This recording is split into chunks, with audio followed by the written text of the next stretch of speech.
করুণাময় আল্লাহর নামে শুরু করছি। বিসমিল্লাহির রহমানির রহিম। আসসালামু আলাইকুম, welcome to my Fatema's cooking school. আমার এই রান্নাগুলো যদি ভালো লেগে থাকে লাইক, শেয়ার, সাবস্ক্রাইব করবেন। পাশে থেকে বেল আইকনটি বাজিয়ে যাবেন যেন আমার রান্না সবার আগে আপনার কাছে চলে যায়। কেমন আছো বন্ধুরা?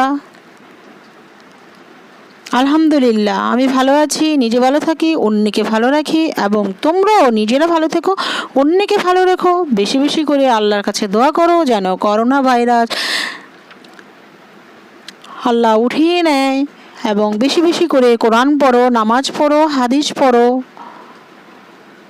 হয়তোবা আল্লাহ রহমত করবে, রোজা রাখবো,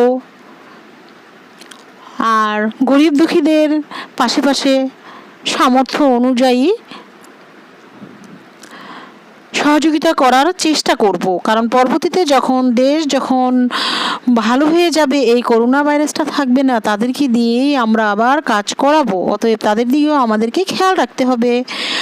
বন্ধুরা চলো ফাতেমাস কিচেনে আজ চলে যাই। সেখানে আজ হবে রুই মাছের মাথা দিয়ে কাঁচা ছিমির বিচি দিয়ে রান্না করব।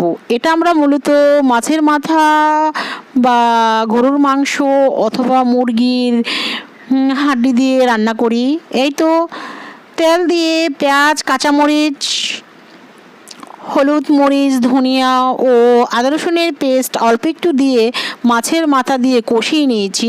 এখন আমি সিমের বিচিগুলো দিয়ে ভালোভাবে নেড়ে চেড়ে নিয়েছি। সিমের বিচিটি আমি অবশ্যই কাঁচা দিয়েছি।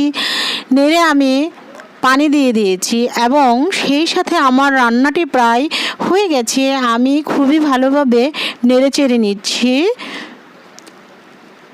পানিটি আরেকটু শুকাবে, তাই আমি নেড়ে চেড়ে নিচ্ছি, এবং আমি জিরের গুঁড়ো দিয়ে নিচ্ছি।